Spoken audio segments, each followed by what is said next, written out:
Yesus. Nah, ayat kedua dikatakan, di situ diadakan perjamuan untuk dia, dan Marta melayani. Sedang salah seorang yang turut dengan Yesus adalah Lazarus.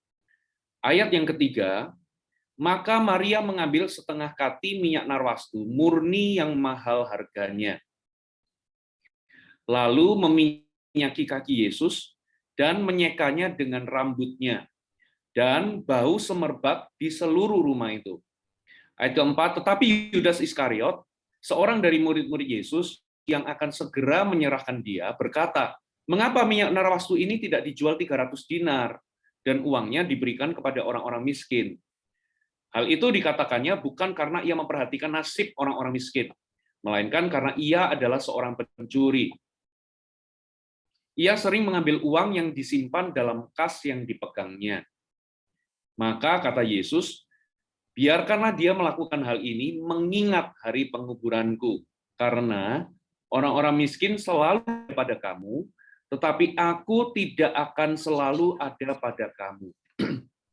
Oke, dengan cepat. Ada 4 poin atau 4 rema yang menggambarkan seorang penyembah yang sejati, atau bagaimana kita bisa menjadi penyembah yang sejati. Yang pertama, catat baik-baik. Seorang penyembah sejati akan menaruh atau meletakkan nilai yang sangat tinggi untuk hubungan dan persekutuan dengan Tuhan. Saya ulangi, seorang penyembah sejati itu akan meletakkan nilai atau menaruh nilai yang sangat tinggi untuk sebuah hubungan dan persekutuan dengan Tuhan. Maksudnya bagaimana? Seorang penyembah itu menghargai yang namanya keiman, menghargai yang namanya persahabatan dengan Tuhan. Seorang penyembah itu mengejar pengenalan akan Allah. Dari mana kita bisa tahu? Saudara, di sini ini ada 3 orang bersaudara. Ya, yang tertua namanya Maria, lalu yang kedua namanya Marta, dan yang paling bungsu namanya Lazarus. Kita tahu kisahnya bahwa Maria, Marta, dan Lazarus ini bersahabat dengan Yesus. Ya, kerap kali kalau Anda baca di Alkitab, kalau kalian baca di Alkitab, ditemukan seringkali Yesus itu bertandang ke rumahnya, lalu mereka itu menyediakan makanan, atau memberikan good hospitality, ya, menyambut, melayani Yesus. Dikatakan Yesus itu sering mampir ke rumah mereka. Berarti mereka ini punya hubungan persahabatan dengan Yesus. Nah, satu kali, kalau saudara baca di Alkitab, Lazarus itu sakit parah. Ya, yang kemudian singkat cerita, ya kakak-kakaknya ini berusaha memberitahu Yesus, tapi kalau kalian baca di Alkitab, Yesus itu sengaja datang terlambat, nggak langsung bersegera datang, tapi sengaja datang terlambat. Lalu dikatakan ketika sampai di situ, Lazarus itu sudah mati 4 hari. Dan singkat cerita, ya Yesus itu hatinya masyghul atau hatinya sedih, hancur hati melihat kematian Lazarus. Ini adalah anggota keluarga dari sahabat-sahabatnya. Singkat cerita, Yesus itu mengadakan mujizat dengan membangkitkan Lazarus. Nah, coba dibayangkan, kalau kalian jadi Maria, Marta, atau jadi Maria, ya Maria ini berarti punya hubungan persahabatan dengan Yesus. Mereka ini sering menjamu Yesus di rumah mereka. Nah, apalagi sekarang Yesus itu berbuat lebih dalam kehidupan mereka, yaitu dengan membangkitkan Lazarus dari kematian. Jadi Maria ini punya motivasi hati seperti ini. Aku ini ingin memberikan sesuatu lebih daripada sekedar memberikan jamuan makan atau good hospitality, tapi aku ingin memberikan nilai lebih dari persahabatan yang sudah terjadi. Karena Yesus ini sudah buat baik kepada hidup kami lebih dari apa yang kami kira. Ya, Yesus ini telah berbuat baik kepadaku lebih daripada yang aku harapkan. Yaitu dengan membangkitkan Lazarus daripada orang mati, daripada kematian, saudara. Nah, jadi Maria ini ingin memberikan nilai lebih dari hubungan yang sudah terjalin. Lalu dia berpikir-pikir, apa yang aku bisa berikan ya? Apa yang aku bisa berikan untuk bisa memberikan nilai dari persahabatan dan hubungan yang sudah terjalin selama ini. Akhirnya dia memutuskan untuk mengambil setengah kati minyak narwastu miliknya yang Alkitab katakan itu mahal harganya, saudara. Lalu minyak itu dituangkan, gitu ya. Bisa jadi ini bentuknya itu parfum dalam sebuah buli-buli, gitu ya. Lalu dipecahkannya, bisa jadi itu dipecahkan, lalu diminyaki kaki Yesus, lalu menyekanya dengan rambutnya. Saudara, dari tradisi orang Yahudi atau tradisi wanita Yahudi, saudara, orang Yahudi itu di zaman itu nggak punya bank atau nggak punya sistem penyimpanan uang di bank. Jadi biasanya orang-orang Yahudi itu mereka akan memberi mereka itu akan memiliki investasi itu biasanya dalam bentuk benda-benda atau barang-barang atau tanah. Nah, salah satu investasi yang mereka itu bisa beli adalah atau mereka bisa miliki itu adalah dengan membeli minyak wangi atau parfum yang mahal harganya. Karena nilainya itu seperti emas. Semakin lama itu nilainya nggak makin turun, tapi makin naik. Saudara. Nah, itu bagi tradisi orang Yahudi. Nah, tapi bagi orang-orang perempuan atau bagi wanita Yahudi, mereka itu biasanya menyimpan minyak wangi atau minyak narwastu yang mahal harganya ini, mereka biasanya simpan bukan hanya sekedar untuk investasi atau untuk keamanan finansial, tapi mereka simpan itu biasanya untuk mereka bisa gunakan pada hari pernikahan. Jadi biasanya wanita-wanita remaja Yahudi, orang-orang Israel, itu biasanya membeli, gitu ya, menyimpan uangnya demi bisa membeli minyak wangi yang satu kali dia itu bisa pakai ketika mereka menikah. Sebagai bentuk dia itu mempresentasikan atau membawa dirinya, mempersembahkan dirinya itu yang terbaik untuk suaminya kelak. Sebagai lambang, aku ini mencintaimu, dan aku mempresentasikan diriku ini cantik dan wangi, aku menggunakan parfum yang mahal, sebagai simbol bahwa aku ini mengatakan kepadamu bahwa engkau adalah spesial, dan aku ini mencintaimu, hai suamiku. Gitu ya. Itu kira-kira gambaran dari orang-orang Yahudi atau khususnya wanita-wanita Yahudi, remaja-remaja Yahudi perempuan, kenapa mereka menyimpan minyak wangi. Nah, Maria ini ternyata menyimpan minyak wangi yang sangat mahal harganya, yang satu kali kelak dia itu akan gunakan untuk ketika dia menikah, gitu ya. Lalu karena Yesus itu sudah buat baik kepada hidupnya, dia ingin memberikan nilai di dalam persahabatan yang sudah terjalin. Lalu dia mikir-mikir, apa yang aku bisa lakukan untuk aku bisa memberikan nilai dari persahabatan yang sudah terjalin. Aku ingin mengungkapkan rasa terima kasihku dan kasihku kepada Tuhanku, kepada Kristus. Apa yang aku bisa lakukan ya? Lalu akhirnya dia memutuskan untuk memecahkan minyak wangi yang mahal harganya. Saudara, harganya berapa? Itu 300 dinar.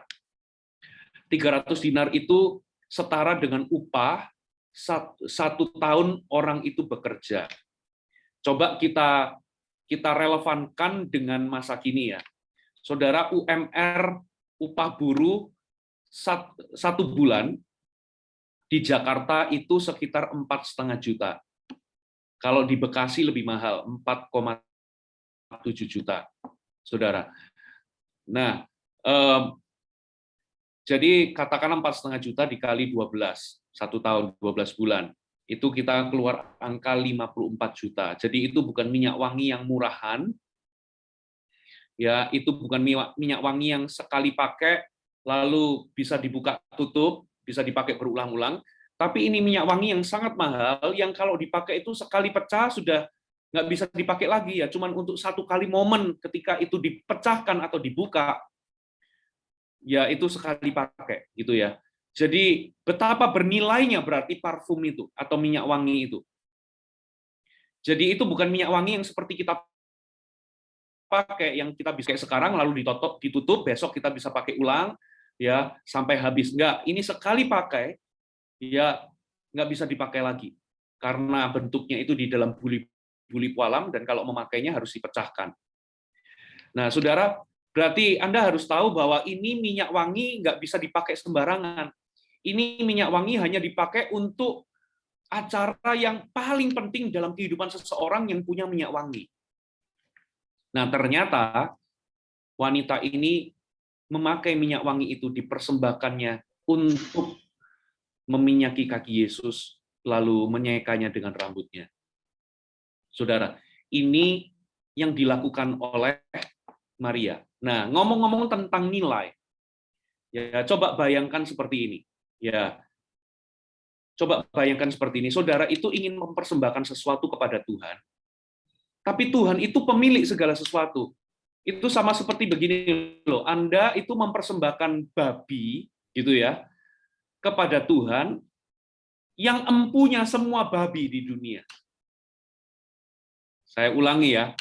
Saudara itu ingin mempersembahkan sapi, misalnya, kepada juragan sapi. Nah, dari mana persembahan itu dinilai?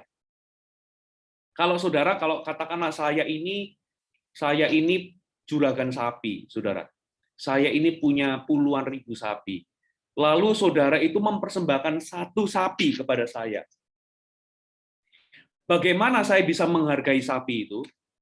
Ya, saya ini punya ribuan sapi, dikasih sapi bagi saya, ya nggak terlalu berharga karena saya sudah punya sapi, gitu ya. Nah, coba bayangkan menilai persembahan kita. Ya, kalau Tuhan itu punya segala-galanya, waktu kita kasih persembahan kepada Tuhan, kan jadi nggak berarti bagi Tuhan. Nah, sekarang pertanyaannya bagaimana persembahan kita itu dinilai? Ternyata Tuhan menilai persembahan kita ini berharga atau bernilai atau tidak. Tidak dinilai dari berapa mahal persembahan itu, gitu ya. Contoh misalnya satu sapi itu 10 juta misalnya. Nah, bukan dinilai dari berapa mahal harga sapi itu, tapi persembahan itu bernilai atau tidak, dinilai dari apakah persembahan itu sangat bernilai bagi yang memberi persembahan. Saya ulangi, sebuah persembahan itu dianggap bernilai atau enggak, itu dinilai dari seberapa berharga persembahan itu bagi orang yang memberi persembahan. Gitu ya. Nah, bagi Tuhan, minyak narwastu itu nggak ada harganya. Tuhan itu punya segala minyak. Gitu ya. Bagi Tuhan, minyak narwastu yang mahal itu, bagi Tuhan itu nggak ada harganya, karena Tuhan itu raja dari segala konglomerat, Tuhan itu kaya raya. Nah, dari mana Tuhan itu menilai persembahan Maria? Tuhan itu menilai berharga atau tidaknya sebuah persembahan, itu dinilai dari apakah persembahan itu sangat berarti atau sangat bernilai bagi yang memberi persembahan. Nah, jadi ternyata persembahan ini begitu bernilai bagi Maria, dan dia persembahkan bagi Tuhan. Dan itulah sebabnya Tuhan itu melihat bahwa ini adalah persembahan yang begitu bernilai. Kenapa Maria memberikan persembahan yang bernilai? Karena bagi Maria,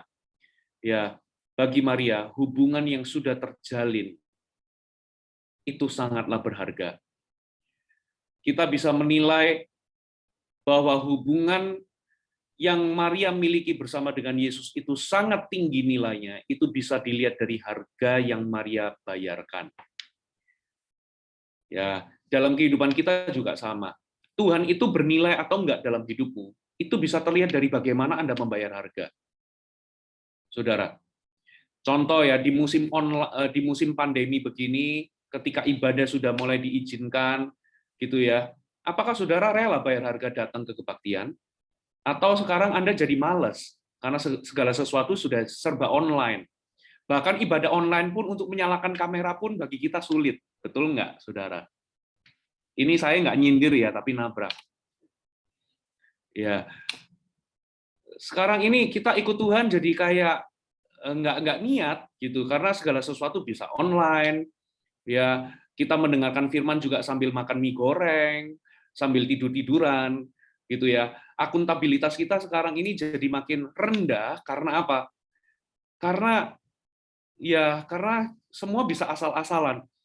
Nah, hubungan kita ini bernilai atau enggak? Ya, punya nilai yang tinggi atau tidak dilihat dari harga yang kita bayarkan dari hubungan tersebut, atau untuk hubungan tersebut, atau demi hubungan tersebut.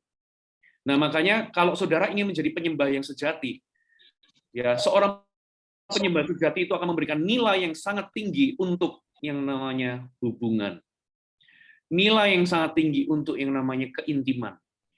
Apakah saudara kejar keintiman atau Anda kejar berkat hari-hari ini? Apakah bagi Tuhan, Anda ikut Tuhan itu sebatas karena Tuhan baik? Ya, oh Tuhan itu baik loh, bisa bikin mujizat dalam hidupku, bisa tolong hidupku, bisa berkati hidupku. Ya, Tuhan itu baik, gitu ya. Tapi sama sekali nggak ada kerinduan untuk kalian bisa berhubungan dan mengenal Tuhan. Saudara, nah itulah sebabnya seorang penyembah itu akan memberikan nilai yang sangat tinggi untuk hubungan atau persekutuan dengan Tuhan. Maria memberikan nilai yang begitu tinggi untuk hubungan persahabatannya. Bisa dilihat dari harga yang dia bayarkan, saudara. Nah, itu poin yang pertama. Poin yang kedua, saudara. Poin yang kedua. Seorang penyembah itu adalah seorang pemberi. Saya ulangi, seorang penyembah adalah seorang pemberi. Saudara, yang Tuhan cari itu bukan penyembahan. Yang Tuhan cari adalah penyembahnya. Ya, namun demikian, seorang penyembah itu pasti akan memberi persembahan. Karena apa? Kalau nggak ada persembahan, itu namanya mencari penyembahnya, bukan nggak akan mungkin menyembah Tuhan tanpa memberi sesuatu atau tanpa mempersembahkan sesuatu.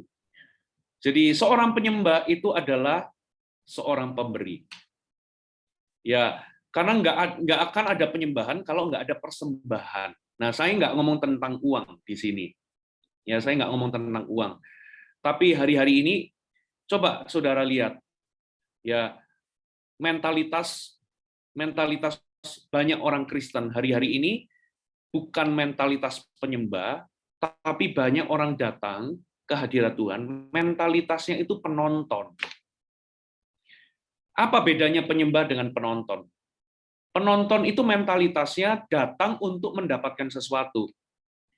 Kalau misalnya dia datang ke gereja, gitu ya, dia datang untuk mendapatkan sesuatu. Gitu ya. Makanya kalau orang ke gereja, pernah nggak saudara temukan ada orang-orang mengatakan demikian? Hari ini penyembahannya gimana? Ngangkat nggak? Kok kayaknya penyembahan hari ini kurang ngangkat ya? Tuh WL-nya kayaknya suaranya fals. Tuh pemain musiknya kayaknya kurang bagus mainnya. Suasananya kurang enak. Aku jadi kurang enjoy menyembah Tuhan. Nah, ini mentalitas penonton, saudara. Mereka datang untuk menerima sesuatu. Sedangkan kalau penyembah, mereka itu datang untuk mempersembahkan sesuatu. Jadi seorang penyembah itu nggak peduli apakah hari ini worship leader-nya fals atau tidak, apakah hari ini suasananya itu enak atau tidak buat dia, apakah lagu-lagunya itu enak buat dia. Yang terpenting adalah ketika dia datang, aku datang bukan untuk menerima sesuatu, tapi aku datang untuk mempersembahkan sesuatu. Saudara. Nah, jadi beda, mentalitasnya beda.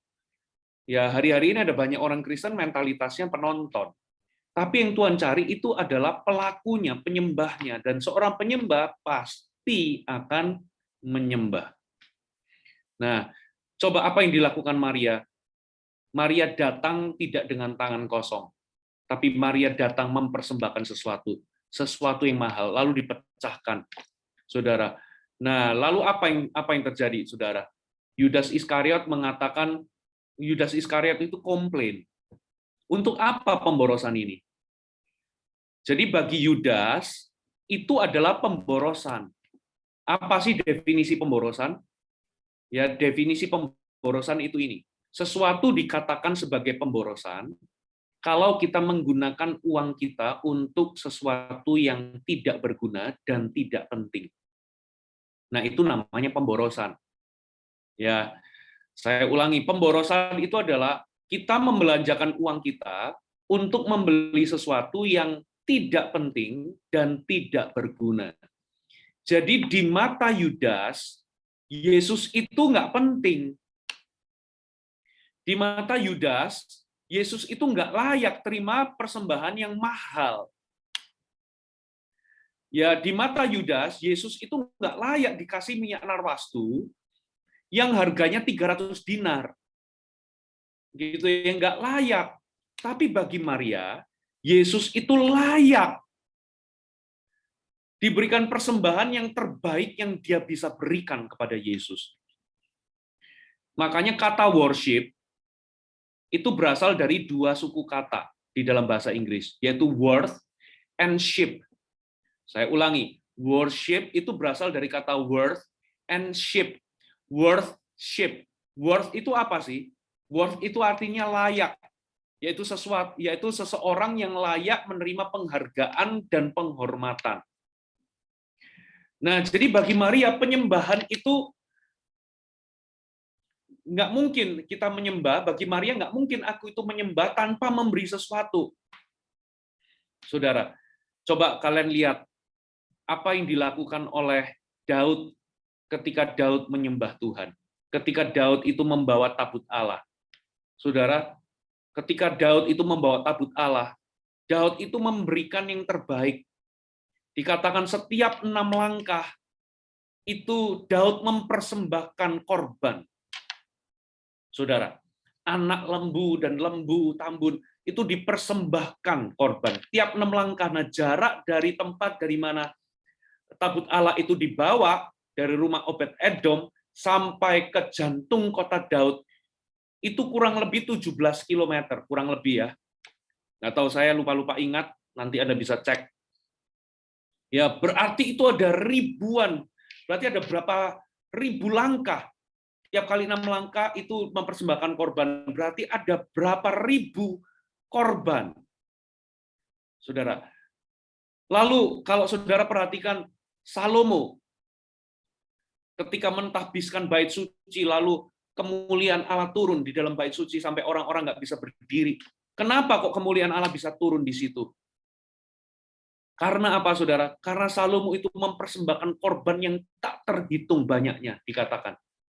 Korban yang tak terhitung banyaknya. Nah, itu keluar dari hati yang bagaimana, saudara? Dari hati yang menyembah. Hati yang menyembah itu pasti ingin memberikan persembahan kepada Tuhan. Nah, bagi banyak orang, ya Tuhan itu nggak layak terima penyembahan kita, pemberian kita. Makanya bagi banyak orang, hatinya itu ketika menyembah Tuhan, bukan menyembah atau mempersembahkan sesuatu, tapi ingin mendapatkan sesuatu. Makanya mereka datang ke gereja, mereka komplain, mengeluh, ya datang ke gereja mengeluh, ya sound systemnya kurang bagus, alat musiknya kurang modern, gitu ya, mengeluh pemimpin pujian penyembahannya kurang enak suaranya. Nah, ini adalah mental-mental penonton, bukan penyembah. Kalau penyembah, orang-orang ini nggak akan peduli dengan apakah lagunya enak, nggak enak, lagunya pas dengan seleranya atau nggak pas. Saudara, dia akan tetap menyembah di dalam segala keadaan. Bahkan seorang penyembah itu akan tetap menyembah Tuhan, sekalipun dia tidak menemukan satu alasan untuk menyembah.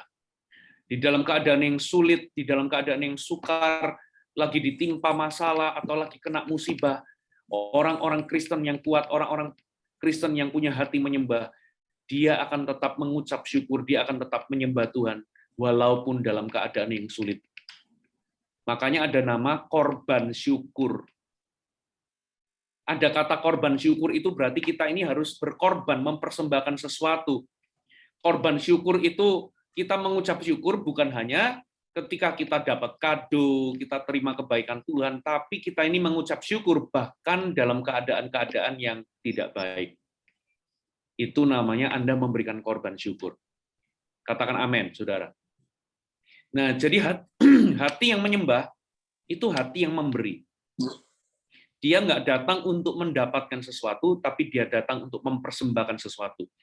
Dan coba lihat, Maria itu memberi, bukan memberi asal memberi, tapi dia memberi yang terbaik.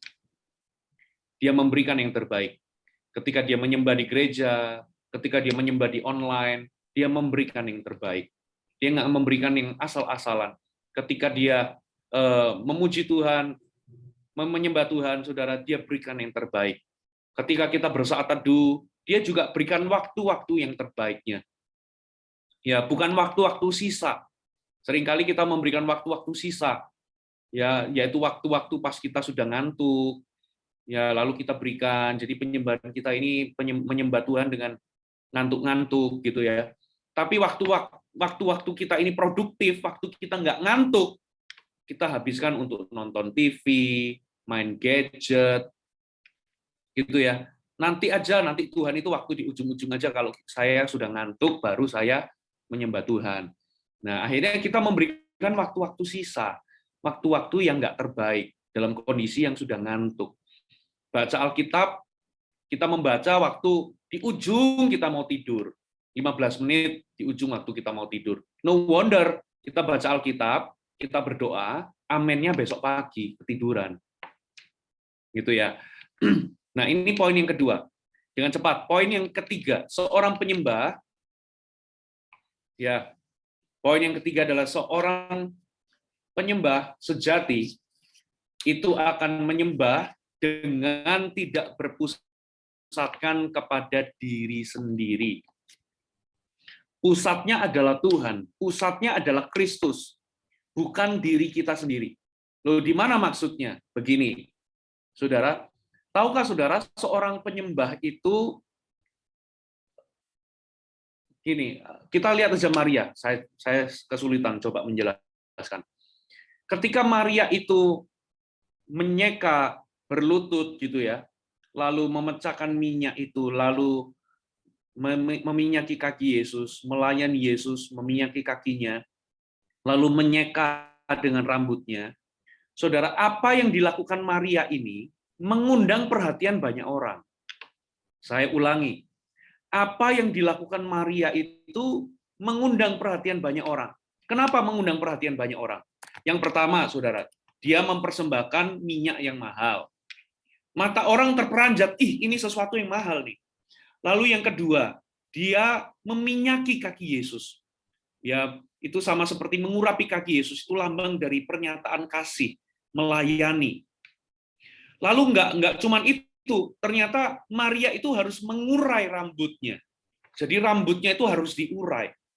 Nah, ini membuat orang-orang sekitarnya terperanjat. Kenapa, saudara?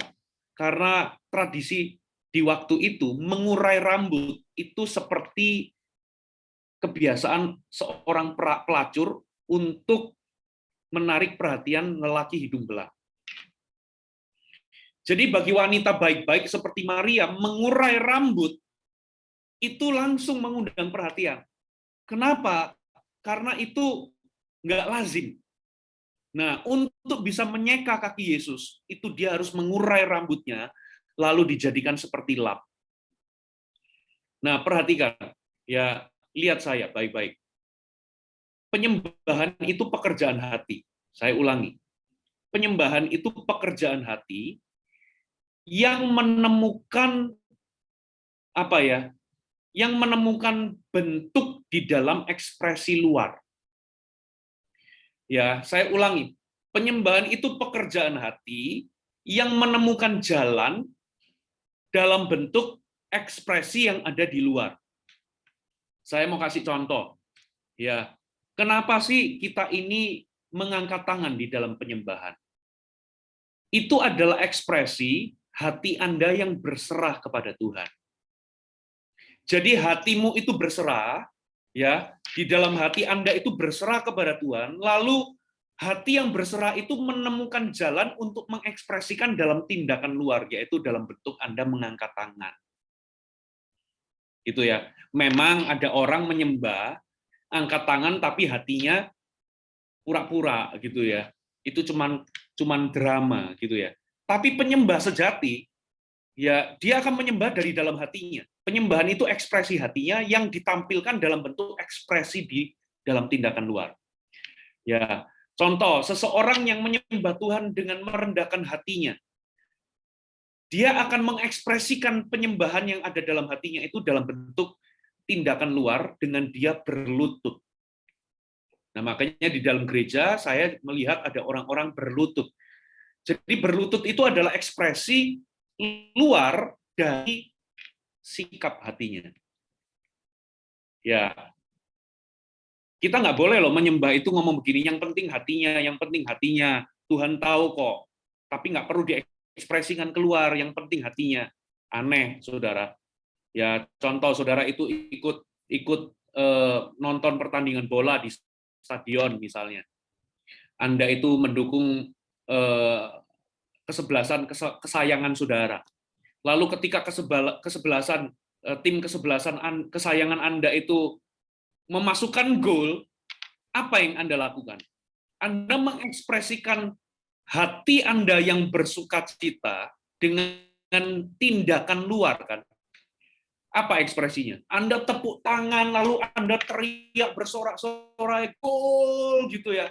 Kan aneh kalau Anda berkata, yang penting hatinya, gitu ya. Jadi begitu kesebelasan Anda itu mencetak gol, Anda cuma diem aja tanpa ekspresi. Lalu orang di sebelah Anda tanya, loh, kamu nggak bersukacita, nggak bersorak-sorak?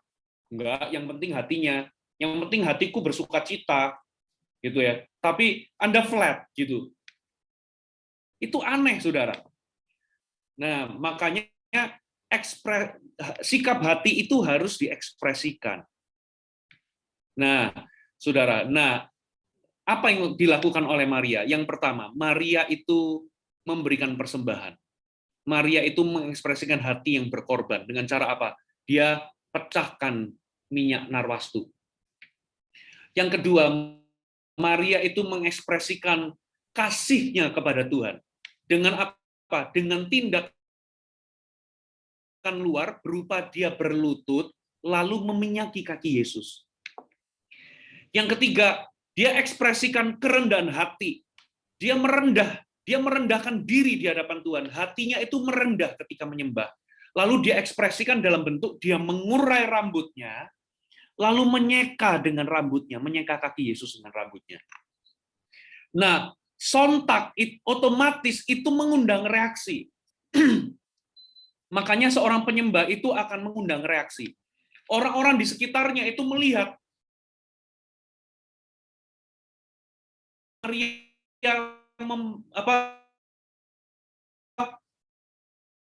memecahkan buli-buli, respon, katakan mengundang respon. Makanya respon dari siapa? Salah satunya Yudas. Yudas ngomong, ih ini pemborosan, gitu ya. Pasti ada banyak yang mencibir, gitu ya. Apa yang Maria lakukan ini? Ngapain Maria itu? Nah, di sini loh letaknya. Seorang penyembah itu nggak berpusat kepada diri sendiri. Seorang penyembah itu akan mengekspresikan penyembahannya yang nggak peduli orang lain mau ngomong apa. Gitu ya. Dia nggak peduli, dia akan membebaskan dirinya menyembah Tuhan. Ketika dia ingin berlutut, dia berlutut. Kalau dia ingin menangis, dia menangis untuk ekspresikan hati yang hancur di hadapan Tuhan. Kalau dia ingin bertepuk tangan, dia akan bertepuk tangan. Kalau dia ingin menggerakkan badannya, ketika dia memuji Tuhan, dia akan menggerakkan badannya. Dia nggak peduli samping kanan kirinya mau ngomong apa sama dia tentang dirinya. Ya, dia akan mengekspresikan penyembahannya dalam bentuk apa, saudara? Dalam bentuk tindakan-tindakan, bertepuk tangan, bersorak-sorai, mengangkat tangan, berlutut, gitu ya. Mungkin menari. Dia nggak peduli apa kata orang. Nah, hari-hari ini ada banyak orang Kristen, angkat tangan aja malu di gereja. Nanti orang ngomong apa? Gitu ya. Nanti kalau banyak orang gitu ya di gereja, angkat tangan pun setengah tiang. Malu kalau angkat tangan sampai di atas itu malu. Nanti orang lain pikir apa? Nanti sebelah kanan kiriku ngomong apa? Gitu ya. Nanti di gereja saudara mau berlutut malu. Nanti dilihat sama orang, nanti dipikir apa sama orang? Dikira fanatik. Ya, yang penting hatinya lah, yang penting hatinya. Saudara nggak bisa, yang penting hatinya. Ya, Anda nonton bola ketika kesebelasan Anda mencetak gol, Anda langsung sontak bertepuk tangan. Anda langsung sontak berteriak, bersorak-sorai, senyum, ya tertawa. Kenapa? Kenapa dengan Tuhan? Banyak orang di gereja seperti orang mati, seperti mayat hidup. Nggak ada ekspresinya sama sekali. Ya, menangis malu. Ntar kalau nangis dikirain apa?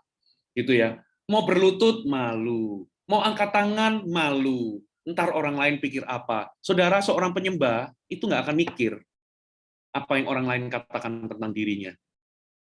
Ya, yang penting adalah aku mempersembahkan yang terbaik bagi Tuhan. Mulai hari ini, saudara, bebaslah berekspresi. Katakan amin. Apa yang dilakukan Daud? Daud menari-nari. Dia nggak peduli apa kata Mikal, istrinya. Istrinya yang ngomong, kamu itu seperti orang gila, kamu itu mempermalukan dirimu. Daud ngomong si hatiku kepada Tuhan. Daud menari-nari. Lagunya kan, bagi Tuhan. Saudara, mulai jadilah orang Kristen yang menyembah Tuhan tanpa memikirkan apa kata orang.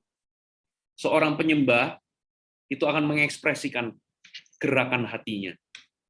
Saudara, kalau Anda ingin merendahkan diri, ada beberapa momen saudara di gereja saya berlutut.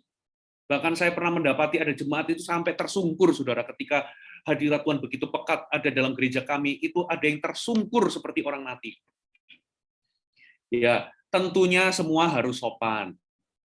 Ya, tentunya semua harus tertib. Tapi itu tidak boleh menghalangi ekspresi kita kepada Tuhan. Katakan amin.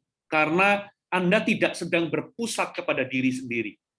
Seorang penyembah itu nggak berpusat kepada diri sendiri. Dia berpusat kepada Kristus. Dia nggak peduli orang mau ngomong apa. Katakan amin. Ya. Nah, kalau Anda pelayan pujian penyembahan, hati-hati juga dengan jebakan yang satu ini. Banyak pemimpin pujian penyembahan atau pelayan pujian penyembahan itu berpusat kepada diri sendiri. Dengan kata lain, dia itu menarik perhatian kepada dirinya sendiri. Makanya ada banyak hari-hari ini, saya melihat banyak orang itu di panggung melayani sebagai pujian penyembahan. Itu bukan lagi sebagai seorang penyembah, tapi sebagai seorang entertainer. Bukan sebagai worshiper, tapi sebagai seorang entertainer. Dia datang untuk menghibur jemaat dengan apa? Dengan gerakannya yang mungkin cool, dengan suaranya yang bagus. Memang kita harus mempersembahkan kepada Tuhan ya yang terbaik. Tapi ada banyak orang motivasinya adalah untuk apa, saudara? Cari perhatian, menghibur, bukan untuk menyembah. Ini bukan sikap worshiper, ini sikap entertainer. Sedih sekali saya melihat ada banyak gereja sekarang ini banyak diisi oleh entertainer, bukan lagi worshiper. Ya, ingat, seorang penyembah, poin ketiga, seorang penyembah itu tidak berpusat kepada diri sendiri. Saudara, bebaslah berekspresi.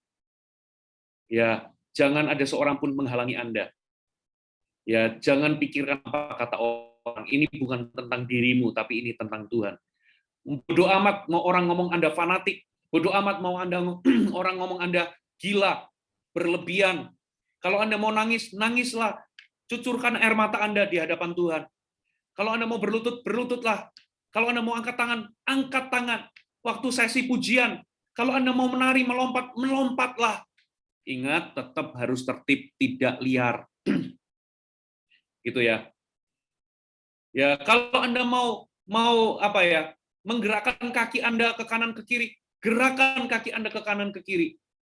Bodoh amat orang kanan kiri Anda mau ngomong apa, karena ini adalah Anda mempersembahkan di hadapan Tuhan. Seorang penyembah itu pasti menarik perhatian, tapi dia nggak akan peduli. Nah, yang kedua, jangan tarik diri Anda kalau Anda pelayan pujian penyembahan ke diri Anda. Anda tidak sedang menghibur. Kalau menghibur itu di kafe aja, nyanyi di kafe. Gitu ya. Jadi ketika Anda menyembah tidak boleh nyanyinya itu nyanyi cantik. Ya. untuk membuat orang lain terkesan, enggak. Tapi nyanyinya itu berikan yang terbaik, mengajak orang masuk dalam hadirat Tuhan. Yang terakhir, poin yang terakhir. Seorang penyembah adalah seorang penyembah sejati adalah seorang yang melakukan kehendak Tuhan sebagai bentuk penyembahannya. Saya ulangi, seorang penyembah sejati itu melakukan kehendak Tuhan sebagai bentuk penyembahannya. Ya, ingat Maria itu dicibir sama Yudas. Kamu ini pemborosan. Gitu ya. Harusnya 300 dinar ini digunakan untuk orang miskin aja. Kamu itu buang-buang uang aja. Lihat, Yesus sama sekali tidak Yesus sama sekali tidak menyangkal, ya. Yesus sama sekali tidak menegur Maria. Yang ada malah Yesus membela Maria. Yesus berkata demikian, ya, biarkan dia melakukan hal yang baik bagiku, mengingat penguburanku. Gitu ya. Lalu dia ngomong sama semua murid-muridnya termasuk sama Yudas. Karena orang miskin itu selalu ada padamu, tapi aku tidak selalu ada padamu. Apa maksudnya?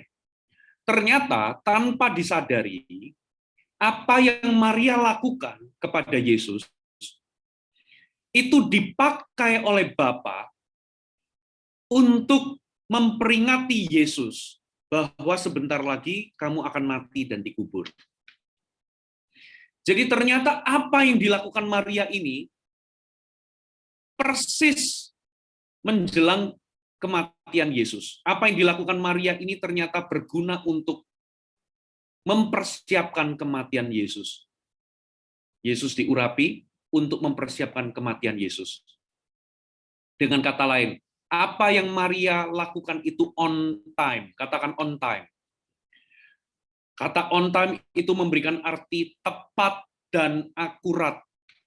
Nah, perhatikan, orang yang hatinya itu menyembah, orang yang hatinya itu menyembah Tuhan, maka langkah-langkah hatinya itu pasti rindu melakukan kehendak Tuhan dengan sempurna. Saya ulangi.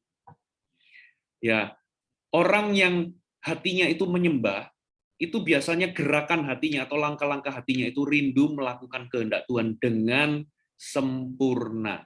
Nah, makanya tadi, Saudara, Yesus itu ngomong, orang miskin itu selalu ada padamu, tapi aku nggak selalu ada padamu. Dengan kata lain, untuk buat baik sama orang miskin itu bisa kapanpun. Karena orang miskin itu selalu ada di negara manapun, di negara maju, ya yang paling maju sekalipun tetap ada orang miskin. Dengan kata lain, berbuat baik kepada orang miskin itu selalu ada waktu. Tapi untuk melakukan sesuatu yang spesial kepada Tuhan, itu belum tentu ada waktunya. Gitu ya. Kalau Maria hari itu nggak mengurapi Yesus, telat, Yesus sudah keburu mati. Gitu ya. Makanya yang dilakukan Maria itu tepat atau on time. Nah, saya tutup dengan sebuah pernyataan ini, Saudara. Makanya firman Tuhan itu ngomong begini, Saudara. Roma 12 ayat 1 dan 2 ngomong begini. Persembahkan tubuhmu sebagai persembahan yang hidup, kudus, dan yang berkenan. Itulah ibadahmu yang sejati. Lalu nggak berhenti di situ. Lalu di ayat kedua dikatakan, berubahlah dari pola pikirmu. Pikiranmu itu harus diubah. Jangan serupa dengan dunia. Jangan punya pola pikir sama seperti dunia. Supaya apa? Supaya kamu dapat membedakan mana kehendak Tuhan yang baik, mana kehendak Tuhan yang berkenan, dan mana kehendak Tuhan yang sempurna.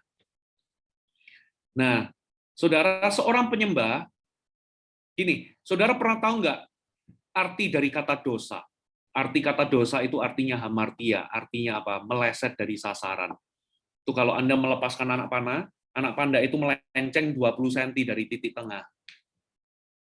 Gitu ya. Lalu Anda coba lagi, oh masih meleset, tapi sekarang lebih dekat lagi 10 cm. Anda coba lagi, oh lebih dekat lagi 5 cm. Anda coba lagi sampai persis tepat di tengah. Nah, begitu pula dengan kita. Seorang penyembah itu hatinya ingin melakukan kehendak Tuhan. Ya, Dia nggak puas kalau dia ini hanya sampai di titik melakukan kehendak Tuhan yang baik.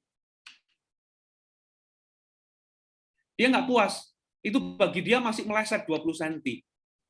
Dia akan terus bergaul dengan Tuhan, mengenal Tuhan, mengetahui apa yang menjadi keinginan hati Tuhan, apa yang Tuhan suka dan mana yang Tuhan benci, supaya dia bisa bertumbuh, supaya dia itu nggak puas hanya melakukan kehendak Tuhan apa yang baik, tapi dia mau bertumbuh melakukan kehendak Tuhan yang berkenan.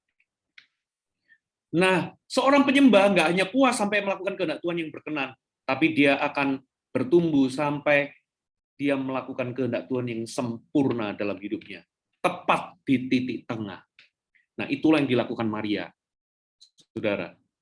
Maria itu melakukan tepat waktu, on time, yaitu untuk mempersiapkan Yesus menjelang kematiannya. Kalau dia gunakan untuk hari itu, dia gunakan untuk membantu orang miskin, uangnya, bisa jadi Yesus sudah mati dan dia kehilangan kesempatan.